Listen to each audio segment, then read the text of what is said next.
রঙের উৎসবে মাতলেন রাজ্যের শিক্ষামন্ত্রী ব্রাত্য বসু। নিজের বিধানসভা এলাকার দক্ষিণ দমদম পৌরসভার 14 নং ওয়ার্ডের পৌর প্রতিনিধি সুকান্ত সেন শর্মার আয়োজিত দোল উৎসবে রঙের আনন্দে মেতে ওঠেন রাজ্যের শিক্ষামন্ত্রী।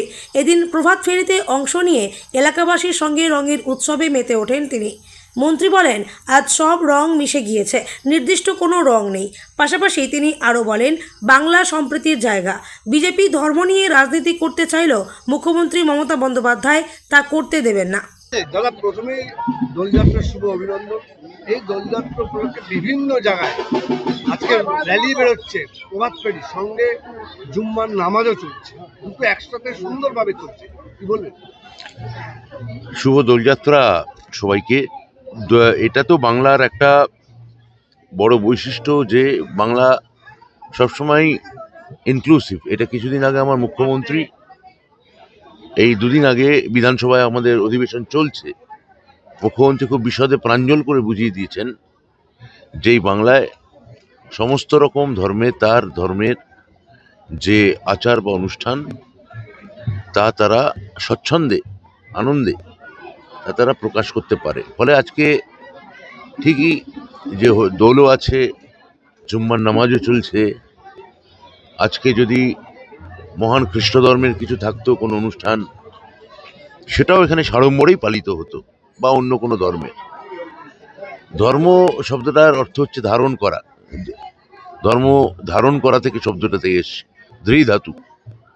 ফলে এটা মানুষের ব্যক্তিগত নিজেকে, এটা একটা ব্যক্তিগত চর্চা, প্র্যাকটিস। এটা প্রাইভেট বিষয়। এটাকে কখনো যে বিজেপি ধর্মকে রাস্তাঘাটে নামিয়ে আনতে চাইছে এবং ধর্মভিত্তিক রাজনীতি করতে চাইছে, পোলারাইজ পলিটিক্স করতে চাইছে, সেটা বাংলায় কখনো গ্রহণ করা হবে না, এটা বলতে পারি। যেভাবে বিজেপি চেষ্টা করছে, বাংলার মানুষ কিন্তু সেই অপচেষ্টাকে কিন্তু ব্যর্থ করার বারবার প্রমাণ দিয়েছে। এখানে নির্ভর করছে যে এখন যেহেতু এই ভার্চুয়াল যুগ, ফেক ভিডিও, ফেক নিউজ, নানা রকমের যে মানে বিজ্ঞান অভিশাপ না আশীর্বাদ, এই বিজ্ঞানের যে অভিশাপের দিকটা, আমরা এই ফেসবুক বলুন বা ভার্চুয়াল ওয়ার্ল্ড বলুন বা ইউটিউব বলুন, এগুলোকে কখনো ফেক কিছু ছড়ানোর জায়গা হিসেবে দেখা উচিত না। কিন্তু আইটি সেল বিজেপি তাই করে। সেটা নিয়ে একটা উত্তেজনা তৈরি করার চেষ্টা করা হয়। কিন্তু আমরা যারা এলাকায় জনপ্রতিনিধি আছি, মুখ্যমন্ত্রী আমাদের বলেছেন যথেষ্ট সচেতন এবং সতর্ক থাকতে, এবং এগুলো করে কোনো লাভ হবে না। কেননা দেখেছেন তো যে মমতা বন্দ্যোপাধ্যায়ের উন্নয়নের ডাকে সাড়া দিয়ে আজকে কিভাবে এই আমাদের এই 14 নম্বর ওয়ার্ডে রাজু সেন শর্মা আমাদের কাউন্সিলর, তার উদ্যোগে কিভাবে আজকে আমাদের এই বিরাট দোলযাত্রা র্যালি বেরিয়েছে। শুভেচ্ছা কি দেবেন দোলযাত্রায়? সবাইকে শুভেচ্ছা, সবাইকে অনেক অভিনন্দন, শুভেচ্ছা, রঙিন শুভেচ্ছা।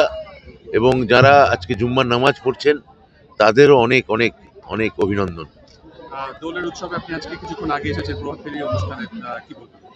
না, আজকে তো বাংলা রঙের দিন, এবং মুখ্যমন্ত্রী যেটা দুদিন আগে আমাদের বিধানসভা অধিবেশন চলছে, সেই অধিবেশনে বলেছেন যে এটা বাংলা সবসময় একটা ইনক্লুসিভ, আমি এটাকে রাজনীতি বলবো না, এটাকে আমি বলবো যে এক ধরনের সমাজ ব্যাখ্যা করে এসছে যে সবাইকে নিয়ে চলো। আমাদের তৃণমূল কংগ্রেস, আমাদের মামাটি মানুষের সরকার, আমাদের মুখ্যমন্ত্রী সবসময় সমস্ত কিছু, সব অনুষ্ঠান, সব উৎসব, এটাকে সঙ্গে নিয়ে চলার, এবং এটা যাতে মানুষ স্বচ্ছন্দে এবং সাড়ম্বরে প্রকাশ করতে পারে, সমস্ত ধর্মের মানুষরাই, সেখানে একটা অবাধ এবং অনাবিল একটা মমতাদি মানুষের জন্য স্বাধীনতা এবং উৎসাহ বজায় রেখেছে। এক বছর পর বিধানসভা নির্বাচন, সেক্ষেত্রে দাঁড়িয়ে কি বার্তা দেবেন? বিধানসভা নির্বাচন তো বিধানসভা নির্বাচনের মতো তো আসবেই, সময় এগোবে, নির্বাচন হবে। কিন্তু মমতাদি যে কাজটা এতদিন ধরে করছেন এবং আগামী দিনেও করবেন, যে মানুষকে এক ধরনের শান্তির বার্তা দেওয়া, সম্প্রীতির বার্তা দেওয়া, আর যে প্রান্তিক মানুষ, খেটে খাওয়া মানুষ, গরিব মানুষ, মেহনতি মানুষ, সরাসরি তাদের পক্ষ নেওয়া,